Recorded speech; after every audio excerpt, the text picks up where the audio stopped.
Los medios hegemónicos de comunicación de los Estados Unidos declararon el sábado 7 de noviembre a Joe Biden como el presidente electo de esta nación.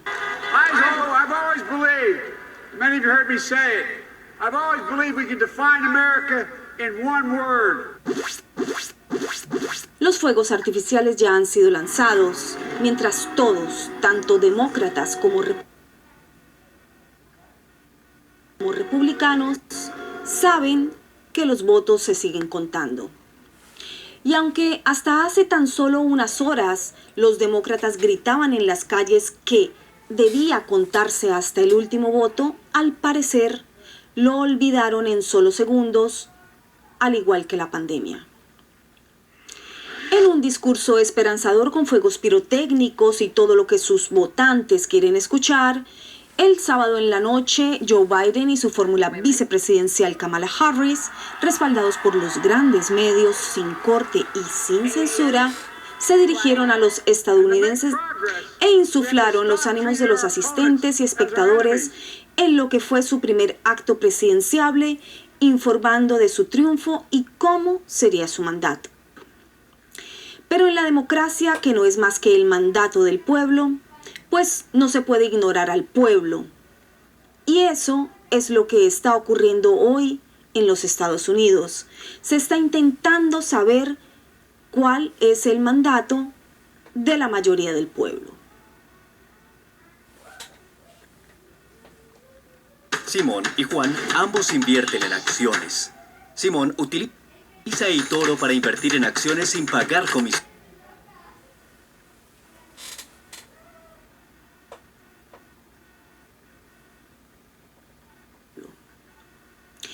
El ganador de la contienda electoral en los Estados Unidos no se determina cuando los medios de comunicación lo proclaman y el perdedor pronuncia su discurso de aceptación. El ganador de la carrera presidencial se declara según la ley y la Constitución después de un largo proceso que culmina en enero, cuando el Congreso declara al ganador. El proceso. En los Estados Unidos, el presidente es elegido por sufragio indirecto a través de colegios electorales, no por voto popular. Los ciudadanos votan en cada estado por sus electores y estos, a su vez, emiten el voto del candidato ganador. Quien obtenga 270 votos electorales de 538 será el presidente electo. Este 3 de noviembre, el pueblo estadounidense fue a las urnas a emitir su voto para nombrar a sus electores. Más de 100 millones de ciudadanos ya habían ejercido su derecho al voto por medio del sufragio adelantado o por correo, lo cual es absolutamente legal en el sistema estadounidense. Antes del 8 de diciembre, cada estado debe tomar decisiones finales ante cualquier controversia que haya sobre el nombramiento de sus electores. El 14 de diciembre los electores se reunirán en sus respectivos estados y emitirán su voto por presidente y vicepresidente de la nación.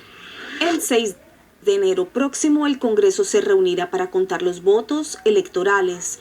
El vicepresidente, como presidente del Senado, presidirá el escrutinio y anunciará los resultados de la votación del colegio electoral y declarará quienes han sido elegidos presidente y vicepresidente de los Estados Unidos.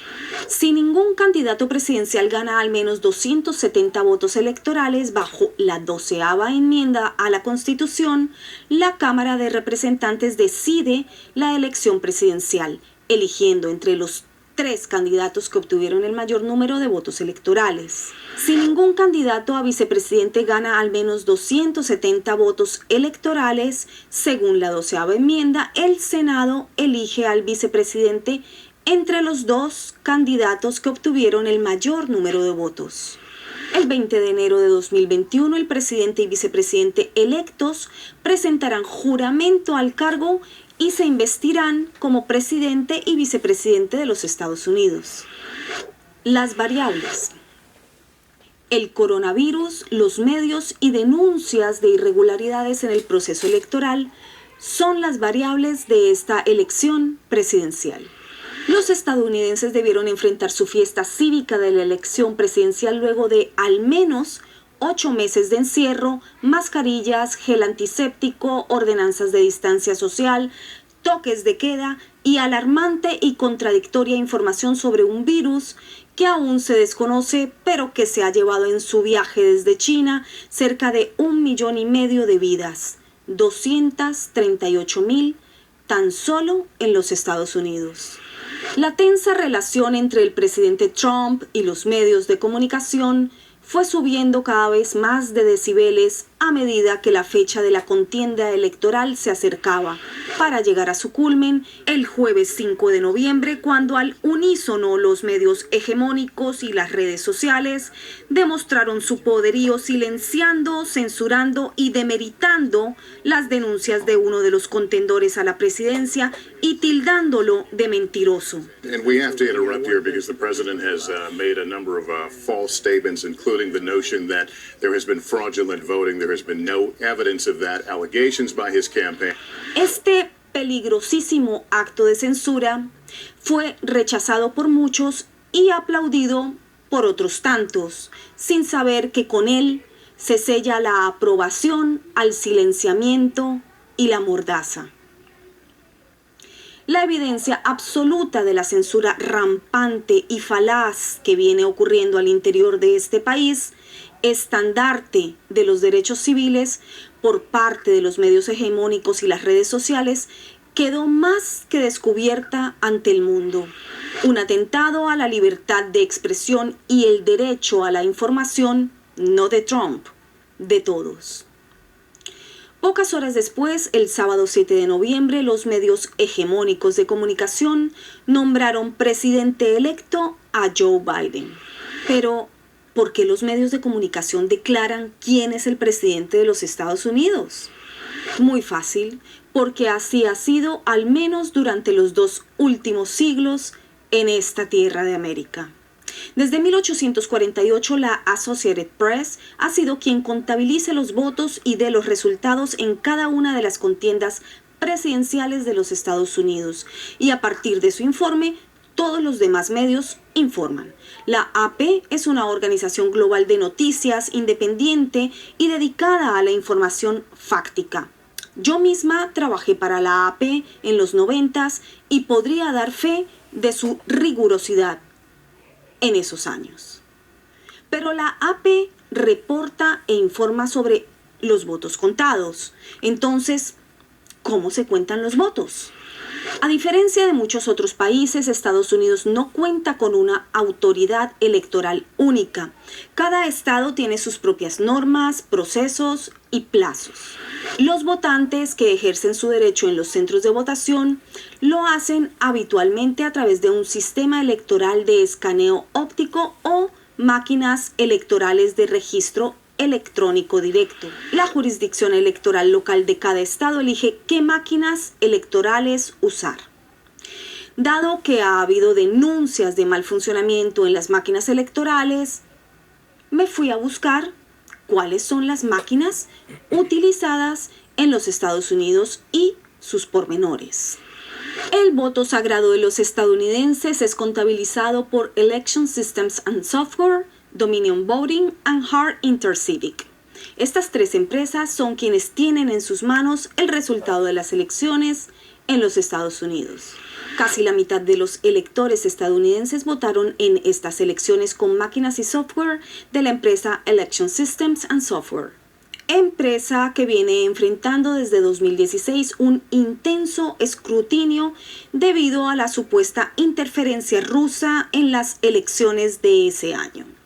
Desde entonces se supo que sus máquinas cuentan con dispositivos electrónicos y tabletas fabricados en China y Filipinas, lo que generó preocupación sobre posible robo o sabotaje de tecnología.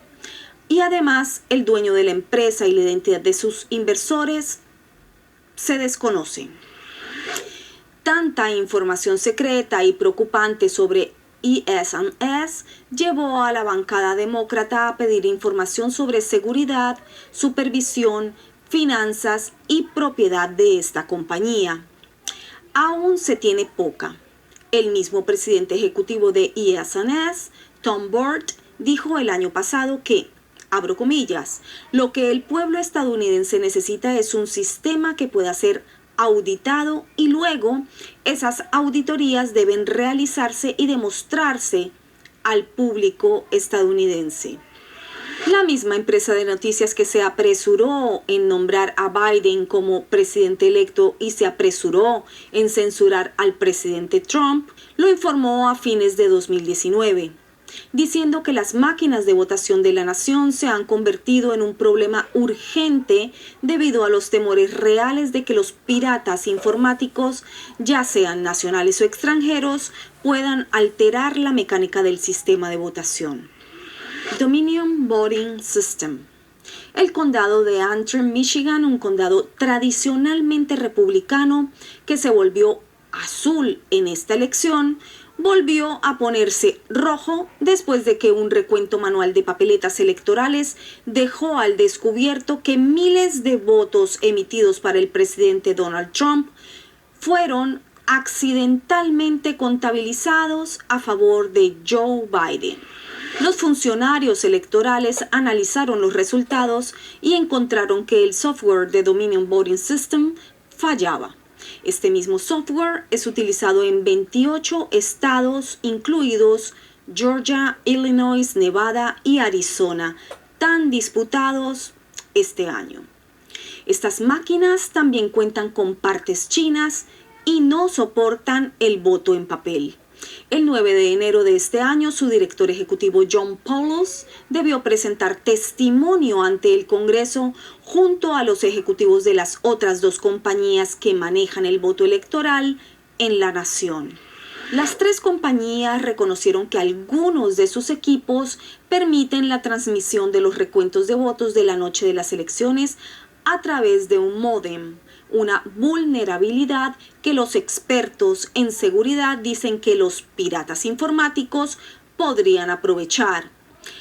Algunas oficinas electorales, estatales y locales lo requieren, mientras algunos estados y jurisdicciones prohíben este procedimiento. Las tres empresas fabrican aproximadamente el 80% de todas las máquinas de votación en uso en los Estados Unidos. Se han enfrentado a críticas por la falta de transparencia y la renuencia a abrir sus sistemas patentados a pruebas externas. Un informe de Associated Press el año pasado encontró que las principales empresas relacionadas con la votación habían escatimado durante mucho tiempo en la seguridad a favor de la conveniencia y operaban bajo un manto de secreto financiero y operativo a pesar de su papel fundamental en las elecciones. La democracia, el sistema y sus electores son los grandes perdedores en este atropello a la transparencia de un sistema que lleva siglos sosteniéndose y que ahora se ahoga entre la politización de la prensa que se niega a cumplir su deber primordial en una democracia: buscar la verdad y mostrarla. Hay principios supraelectorales que van más allá que juegos de derecha-izquierda. Y ellos se defienden con la firmeza del votante y la integridad de sus instituciones. El voto, ese derecho sagrado del constituyente primario, que es el pueblo, debe ser siempre respetado. Eso garantiza que nuestra voz sea escuchada bajo el sistema que hasta hoy representa el de mayores derechos para los pueblos, la democracia. ¿No sabías todos estos detalles? Aquí te lo cuento, porque Isabel Cuervo te dice lo que los medios censuran y callan.